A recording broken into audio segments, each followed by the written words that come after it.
The woman who built her entire brand on fighting the system just found out the system fights back. Alexandria Ocasio-Cortez, the congresswoman who represents the Bronx and Queens, has spent 6 years telling everyone around her that she is the good guy, the champion, the one person brave enough to speak truth to power. But in the last 90 days, the walls have closed in from 3 different directions at once, and her response to all of it has been the same 4 words: I did nothing wrong. Watch closely. Because what I'm about to lay out is not one scandal. It's a pattern. And when you stack the layers on top of each other, it stops looking like bad luck and starts looking like something else entirely. Let's start with what lit this whole thing on fire. Back in February, Ocasio-Cortez hosted a live webinar that she broadcast to her entire congressional district. A 4-minute online event she called Know Your Rights with ICE. The pitch was simple. She was going to teach people, specifically people who were in the country illegally, how to handle it if immigration enforcement officers showed up at their door or their workplace. What to say, what not to say, how to avoid being taken in.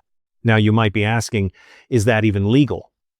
Border czar Tom Homan had the same question. And get this, the day after that webinar aired, Homan went on Fox News and announced he had already contacted the Deputy Attorney General asking for a formal review. He didn't mince words.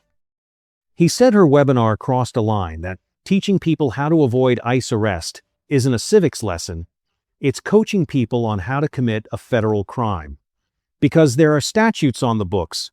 When you knowingly take steps to hinder your own removal after a federal judge has ordered it, that is a crime. Homan said it clearly. She's not educating people about their constitutional rights. She's educating them on how to get prosecuted. AOC fired back on social media, told Homan to read the Constitution, dared him to come after her. And then, and this is the part that tells you everything, she wrote a letter to Attorney General Pam Bondi demanding to know whether the Department of Justice was actively investigating her. Think about that for a second. She didn't laugh it off. She didn't ignore it. She wrote a formal letter asking if she was under federal investigation. That is not the move of someone who is confident she did nothing wrong. That is the move of someone who knows exactly where this is going. Bondi's office didn't respond by her deadline. Now here's where it gets crazy.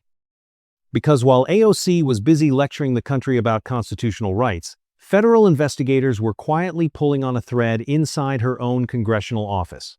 According to reporting from multiple outlets and confirmed by Tom Homan himself in an interview on June 30th, a federal investigation is underway into whether Ocasio-Cortez employed an illegal immigrant as a senior staffer inside the United States Congress.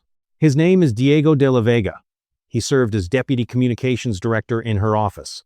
She praised him, publicly told reporters, "Diego is amazing, and we love him," when asked about him in the Capitol hallways. What she apparently never verified. According to reporting by the Gateway Pundit and confirmed by Migrant Insider, de la Vega was born in Ecuador and came to the United States at age 7 on a visitor's visa that was never renewed. He had been in the country illegally for over 20 years. And when Donald Trump won the 2024 election and the deportation machine started cranking up, de la Vega was gone by December, self-deported to Colombia. Just weeks after the election results came in, when Homan was asked how an illegal immigrant could have possibly worked in a congressional office with access to sensitive material, access to lawmakers, access to the machinery of government, his answer was short. He said, "That's not possible. And we've asked ICE to drill in on that case. This is the part nobody is talking about. She didn't hire a dishwasher. She didn't hire someone to mow the lawn. She hired this man as her Deputy Communications Director. He helped shape her message. He was in the building. He had access." And AOC, the woman who has made immigration the centerpiece of her entire political identity, apparently never checked. I'm not exaggerating when I say the timing here is damning. She was running webinars telling illegal immigrants how to avoid federal agents. At the same time, she allegedly had one working for her in Congress. And when the heat came, he left the country and she said, "I did nothing wrong." Let me show you what they don't want you to see, because the investigation and the staffer are only 2 layers. The third one just dropped on July 25th of this year, and the mainstream press buried it in the business section. The House Ethics Committee, a bipartisan body, 5 Democrats and 5 Republicans, released its official findings on Alexandria Ocasio-Cortez, and the committee concluded that she impermissibly accepted gifts tied to her 2021 Met Gala appearance, the one where she wore the dress, the famous Tax the Rich gown. The dress she turned into a fundraising symbol, a political statement, a brand. That dress. Here is what the committee found. She paid under fair market value for the clothing and accessories she wore to the event. Her partner, now her fiancé, got a free ticket to the gala, and he was not covered under house rules at the time. The committee ordered her to pay an additional $2,733 to vendors for the clothing she underpaid for, plus $250 for his ticket. And her own legal counsel, when pressed by the committee in May, told them she was not aware of those costs and did not authorize them. She accepts the ruling. She'll pay it, her office said, as she's done at each step in this process. At each step in the process. That phrase deserves to sit for a second. There were multiple steps, multiple rounds of unpaid bills, multiple times when vendors had to come back and chase the woman who wore Tax the Rich to make sure she actually paid what she owed for the dress she wore to say it. And let's be clear about the context here. Her own campaign was reportedly only prompted to settle those original vendor bills after receiving threats from the vendors themselves and after being notified that an investigation had already begun. The investigation into the Met Gala started in February of 2022. It took more than 3 years to close, and it closed with a finding that she violated House ethics rules. So let's add this up. 1.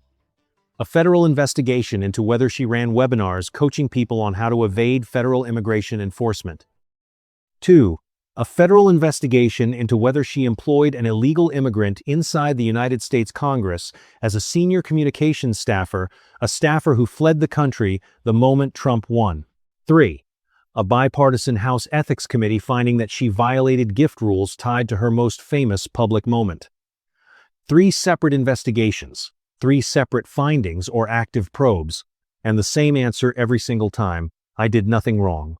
I didn't authorize it. I wasn't aware. Come for me. Now, contrast that with what was happening on the ground in her own district while she was busy giving ICE evasion webinars and attending galas. Roosevelt Avenue. 2 miles of commercial strip that runs through the heart of AOC's congressional territory in Queens. Local business owners and community leaders have been begging for federal intervention for years. They sent letters to FBI Director Kash Patel describing the corridor as a nightmare of open-air crime, extortion, and exploitation. The FBI answered. Earlier this year, a multi-agency federal operation took down the 18th Street Gang, which, according to federal prosecutors, had been running a reign of terror on Roosevelt Avenue: brutal beatings, stabbings, extortion of local businesses. 8 members arrested. FBI Assistant Director Christopher Raya said those arrested acted with, quote, callous and cruel disregard for those around them. But here's the kicker. By September, new groups had already moved in to fill the void. The same community coalition sent a second letter to Patel saying the situation was getting worse, not better. They identified 7 active brothels in AOC's district alone. 7. Federal agents have been doing the work. The congresswoman who represents this community, she's been busy elsewhere, fighting Tom Homan on Twitter, writing letters to the Attorney General, showing up to rallies in Manhattan, going to galas in New York City. The Bronx and Queens are bleeding.